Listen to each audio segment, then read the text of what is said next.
I often say that it's not about me personally, it's about being vulnerable enough as an artist to channel the stories in, right? That to me is a really important part of who I am as an artist. My name is Good Feathers Woman. That's my Cree name, and my English name is Michelle Thrush. I grew up in the city of Calgary, Alberta, also known as Mohkinstsis. And my family, who are super important to me, they all come from Maple Creek, Saskatchewan, which is where my mom was born. So I've always sort of had the city ability to do what I do, but I've also had that ability to go back to Maple Creek and touch the earth and just really ground myself. When I was a kid, I was that kid on the block that tried to get everyone together, and I'd have sheets on the clothesline out back, and I'd walk through the middle of the sheets, and I would pretend I was this star on Broadway in New York. And I can remember as a kid, we barely got to see ourselves on television, ever. But I never thought as an adult I would be getting paid to do that, that I'd make a career out of it. So in my brain, I'm like, I can't be an actor. There's not enough stuff going on. It's not like we're a commodity at the moment. I started getting little bit roles here and there, and then North of 60 came along, and it was like, oh my gosh, this is so exciting. There was a lot of stuff going on, but we still had non-native producers, telling us, how to be Indigenous because they had the money. So now what I'm seeing is a lot more of our own people are taking the wheel, show running and producing and writing and, telling our stories from a place of honesty, which is what, Gordon Tatusis originally said is what we need to do is tell our stories from a place of honesty.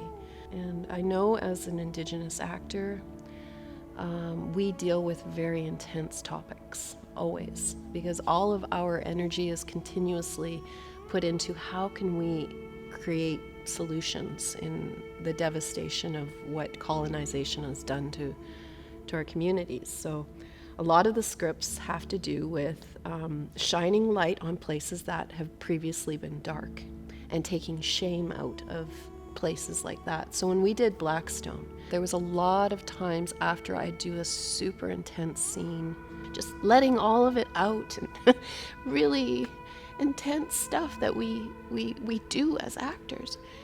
We have this very incredible ability to take situations and channel them through ourselves, through from our grandmothers, from the land, wherever those stories are coming from, and we channel those and we bring them and we present them to audience to feel, right?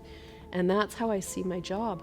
A show called Bones of Crows was a devastating scene where I lose my children to boarding school, to the residential schools.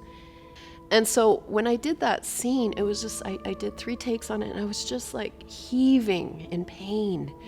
And the director, who's a really dear friend of mine also, Marie Clements, came out of, the tent where the monitor is, and she laid in the dirt and she held me, and we both cried together.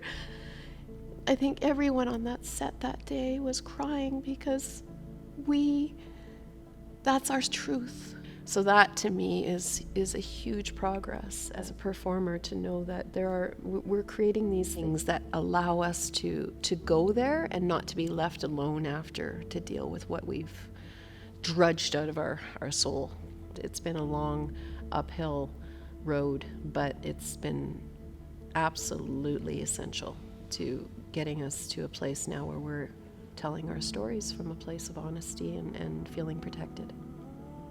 I'm artistic director and a founding member of a company in Calgary called Making Treaty 7. And we began this company 10 years now we've been going. And so our dedication to Southern Alberta is to explore those stories that belong here in the land and to wake those stories up in a way that allows the relationship between the land and the people to be honored. I love the prairies. I love the foothills. I love the land here so much. There's nothing in that I think is more beautiful than Southern Alberta. And, there's been a lot of awards through the years, but it's it's always nice to get stuff at home, to be recognized at home. It's everything we do. We always think about the communities and how that's going to affect. And so for me, it's always been about, this is great. I feel really good about this award, and I want to share it with my nieces and my nephews and everybody and my cousins who are coming. Hi, all my family that's going to be there.